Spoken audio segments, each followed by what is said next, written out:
Hi guys, ayan, magluluto po tayo ng ating dessert. So we have 10 egg yolks and 1 condensed milk, sweet condensed. And now maglalagay na po tayo ng evaporated milk or fresh milk.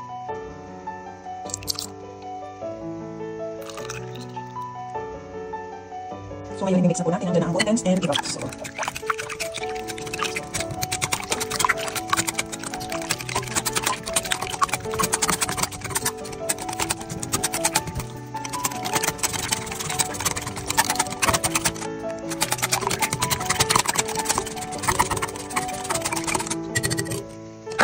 So, sasalain na po natin guys. Kakatapos na natin ba?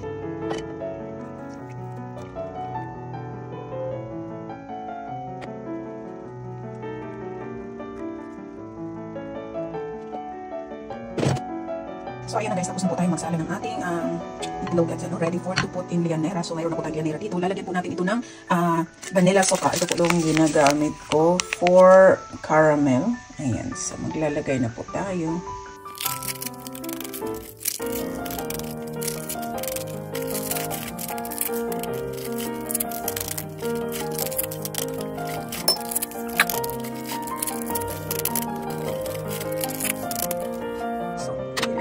Ako hindi na ako nag-ano na ibang like a little or gawa ng parang diretso na po ako dito. So, pero lang ang city parang hindi ka na sa makasok.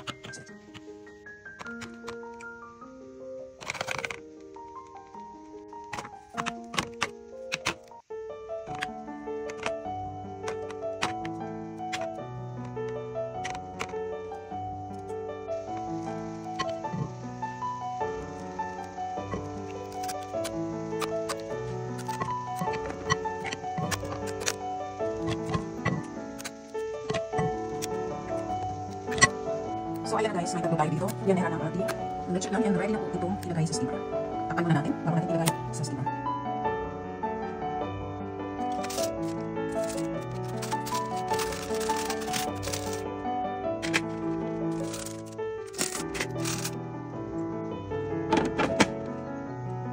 Steam po natin ng 30 minutes.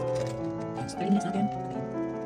So after 30 minutes guys, it's here we go. I put already in hindi ko na videohan paglagay. Ayan, so ready to serve and nilagay ko na po sa lagayan. Thank you for watching. That's it, and don't forget to share and watch my video. Thanks.